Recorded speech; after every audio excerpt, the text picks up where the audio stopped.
Hey guys, welcome to my request. ഇന്ന് നമുക്ക് ഒരു കേളി ഹെയർ കട്ട് ചെയ്യാനായിട്ട് പോയാലോ. സോ ബാംഗ്ലൂർ ആൽക്കമിക് ബ്യൂട്ടി എന്ന് പറഞ്ഞൊരു സലൂൺ, അവർ കേളി ഹെയർ കട്ടിൽ എന്താ പറയുക സ്പെഷ്യലൈസ് ചെയ്തിട്ടുള്ളൊരു സലൂണാണ്.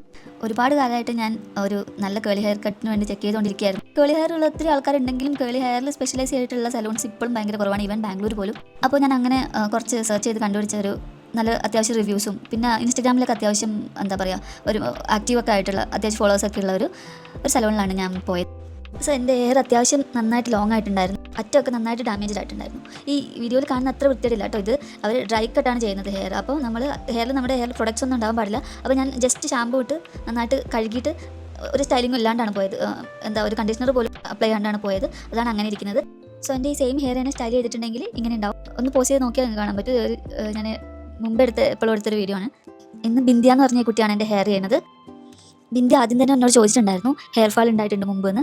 എനിക്കുണ്ടായിരുന്നു, സിവിയർ ആയിട്ടുള്ള ഹെയർ ഫാൾ ഉണ്ടായിരുന്നു കുറച്ച് മാസങ്ങൾക്ക് മുമ്പ്. ഇപ്പോൾ പുതിയ ഹെയർസ് ഇങ്ങനെ വന്നുകൊണ്ടിരിക്കുകയാണ്. അപ്പോൾ പുള്ളിക്കാരി പറഞ്ഞു അടിഭാഗത്തുള്ള ഹെയർ ഭയങ്കര കുറച്ച് തിന്നാണ്, മുകളിലുള്ള ബേബി ഹെയർസ് ഇങ്ങനെ വന്നുകൊണ്ടിരിക്കുന്നത് കാണുന്നുണ്ട്. അപ്പോൾ കുറച്ച് നന്നായിട്ട് കട്ട് ചെയ്യുന്നതായിരിക്കും നല്ലത്. ആക്ച്വലി ഞാൻ ഷോൾഡർ ലെങ്ത്തിൽ കട്ട് ചെയ്യാമെന്ന് വിചാരിച്ചാണ് പോയത്. പക്ഷേ അവിടെ എത്തിയപ്പോൾ എൻ്റെ മൈൻഡ് മാറി. എല്ലാവർക്കും ഉണ്ടാകുന്നൊരു ഇതാണ്, കാരണം അത് കട്ട് ചെയ്ത് പോകുമ്പോൾ ഒരു സങ്കടം. സോ അപ്പോൾ ഞാൻ അവിടുന്ന് പെട്ടെന്ന് തീരുമാനിച്ചാണ് ജസ്റ്റ് ട്രിമ്മിങ്, അതായത് ഡാമേജ്ഡ് ആയിട്ടുള്ള പാർട്ട് മാത്രം ക്ലിയർ ചെയ്തിട്ട് ചെയ്യാമെന്ന് വിചാരിച്ചത്. എന്നാലും കുറച്ച് അത്യാവശ്യം വെട്ടിയിട്ടുണ്ട്. പിന്നെ നമ്മൾ കേൾ ചെയ്യുമ്പോൾ കുറച്ചും കൂടി ലെങ്ത് കുറയുമല്ലോ ഹെയറിൻ്റെ. സോ ഞാൻ അതൊക്കെ ചിന്തിച്ചിട്ടാണ്. ഇവർ നമ്മൾ കട്ട് ചെയ്യുന്നതിന് മുമ്പേ തന്നെ എല്ലാ കാര്യങ്ങളും അവർ നന്നായിട്ട് ചോദിച്ച് മനസ്സിലാക്കും കേട്ടോ.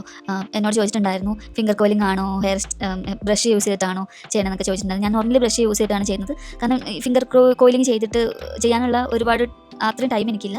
സോ ഞാൻ ബ്രഷ് വെച്ചിട്ടാണ് ചെയ്യാറ്.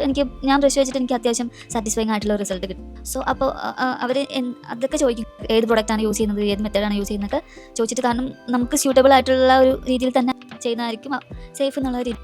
സോ ഹെയർ ഷാമ്പൂ വാഷ് ചെയ്തു, പിന്നെ കണ്ടീഷണർ ഇട്ടു. പിന്നീട് അവരിട്ട പ്രൊഡക്ട്സ് എൻ്റെ ഗസ്സാണ്, ഞാൻ ശ്രദ്ധിച്ചിട്ടില്ല. പിന്നീടുള്ള ഏറ്റവും ലോങ് ആയിട്ടുള്ള പ്രോസസ്സ് ആയിരുന്നു ഡിഫ്യൂസർ ഉപയോഗിച്ച് ഡ്രൈ ചെയ്യുക എന്നുള്ളത്. നോർമലി ഞാൻ വീട്ടിൽ നിന്ന് ചെയ്യുമ്പോൾ രാത്രി ഹെയർ വാഷ് ചെയ്തിട്ട് രാവിലെ ആയിട്ടും ഉണങ്ങാറുണ്ടായിരുന്നില്ല മുടി.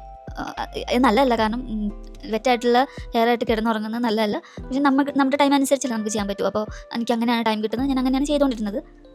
പക്ഷേ ഇവർ ഡിഫ്യൂസർ യൂസ് ചെയ്തിട്ടാണ് ഡ്രൈ ചെയ്തത്. സോ അവർ പല ആംഗിളിൽ ഹെയർ ഇട്ടിട്ട് അവർ ഡിഫ്യൂസ് ചെയ്യും, വോളിയം കിട്ടാൻ വേണ്ടിയിട്ടാണത്. ഞാൻ പറഞ്ഞില്ല, പെട്ടെന്ന് കൺഫ്യൂസ് ആയിട്ട് എനിക്ക് എന്ത് സ്റ്റൈൽ വേണമെന്ന് റെഫറൻസ് ആയിട്ട് ഞാൻ പിൻട്രസ്റ്റിൽ നിന്ന് ഒരു ഇമേജ് എടുത്ത് കൊടുക്കുകയാണ് ചെയ്തത്.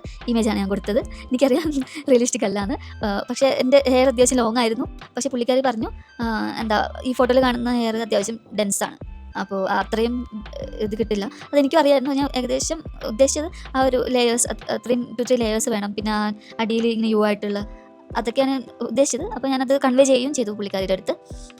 സോ അത് ബേസ് ചെയ്തിട്ടാണ് സ്റ്റാർട്ട് ചെയ്തത്. ആൻഡ് ഫൈനൽ ലുക്ക് ഇങ്ങനെയായിരുന്നു. നമ്മൾ പിക്ചറിൽ കണ്ട പോലെയല്ല, പക്ഷേ എനിക്ക് എന്താണ് സംഭവിച്ചതെന്ന് എനിക്ക് മനസ്സിലായി. എനിക്കിഷ്ടമായിട്ടോ, ഇഷ്ടമായില്ല എന്നല്ല. ഞാൻ ബ്രഷ് സ്റ്റൈലിംഗ് ആണ് ചെയ്യുന്നതെന്ന് പറഞ്ഞുകൊണ്ട് പുള്ളിക്കാരി ബ്രഷ് സ്റ്റൈലിംഗ് ആണ് ചെയ്തത്. ഈ ഇൻസ്റ്റഗ്രാമിലും ഒക്കെ കാണുന്ന അത് കുറച്ച് ഫിംഗർ കോയിലിങ്ങും കാര്യങ്ങൾ ചെയ്യുന്നുണ്ട്. ഞാൻ ബ്രഷ് സ്റ്റൈലിംഗ് ചെയ്തെന്ന് പറഞ്ഞ് എൻ്റെ ഹെയർ മുമ്പ് എങ്ങനെയുള്ളത് ഞാൻ കാണിച്ചു കൊടുത്തിട്ടുണ്ടായിരുന്നു. അത് അത്യാവശ്യം നന്നായിട്ടാണ് ഇരുന്നത്. അപ്പോൾ അതുകൊണ്ട് തന്നെ പുള്ളിക്കാരി ബ്രഷ് സ്റ്റൈലിംഗ് തന്നെ ചെയ്തു. പക്ഷേ എനിക്ക് ഞാൻ വീട്ടിൽ നിന്ന് സ്റ്റൈൽ ചെയ്യുന്ന അത്രയും സെറ്റായില്ലെന്ന് എനിക്ക് തോന്നുന്നു. കാരണം തിന്നായിട്ട് തോന്നി. പിന്നെ ഹെയറിക്ക് വെറ്റും കൂടിയായിരുന്നു കേട്ടോ, മുഴുവനായിട്ട് ഉണങ്ങിയിട്ടുണ്ടായിരുന്നില്ല. പിന്നെ നന്നായിട്ട് ഉണങ്ങി കഴിഞ്ഞപ്പോൾ അത്യാവശ്യം നന്നായിരുന്നു. പിന്നെ എനിക്കിഷ്ടമായി, കാരണം എനിക്കത് വീട്ടിൽ നിന്ന് ചെയ്യാൻ പറ്റുന്നൊരു കോൺഫിഡൻസ് ഉണ്ടായിരുന്നുകൊണ്ട് എനിക്കിഷ്ടമായി. ഞാൻ കുറേ നാളായിട്ട് കട്ട് ചെയ്യണമെന്ന് വിചാരിച്ചിരിക്കുകയായിരുന്നു. അപ്പോൾ ഇതിനെക്കുറിച്ചൊക്കെ അറിയുന്ന ഒരാൾ തന്നെ ചെയ്യുന്നത് തന്നെ വലിയ സന്തോഷമാണ്. പിന്നെ വലിയ കുറ്റം കുറവൊന്നും പറയാനുണ്ടായിരുന്നില്ല, ജസ്റ്റ് സ്റ്റൈലിങ്ങിൻ്റെ ഇഷ്യൂ മാത്രമാണ്. അത് എനിക്ക് വീട്ടിൽ നിന്ന് ശരിയാക്കാൻ പറ്റുമെന്ന് തോന്നിയോണ്ട് ഞാൻ ഓക്കെ ആയിരുന്നു. പിന്നെ നല്ല എക്സ്പീരിയൻസ് ആയിരുന്നു, എല്ലാവരും നല്ല പെരുമാറ്റമായിരുന്നു. സോ ഇതായിരുന്നു എൻ്റെ ഫൈനൽ റിസൾട്ട്. സോ എല്ലാവർക്കും വീഡിയോ ഇഷ്ടമായെന്ന് വിചാരിക്കുന്നു. എല്ലാവരും വീഡിയോ ഇഷ്ടമായെങ്കിൽ ലൈക്കും ഷെയറും സബ്സ്ക്രൈബൊക്കെ ചെയ്യുക.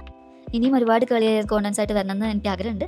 നിങ്ങളുടെയൊക്കെ സപ്പോർട്ട് പോലെ മുമ്പോട്ട് ഇനിയും വീഡിയോസ് ഇടാമെന്ന് ഞാൻ വിചാരിക്കുകയാണ്. So by.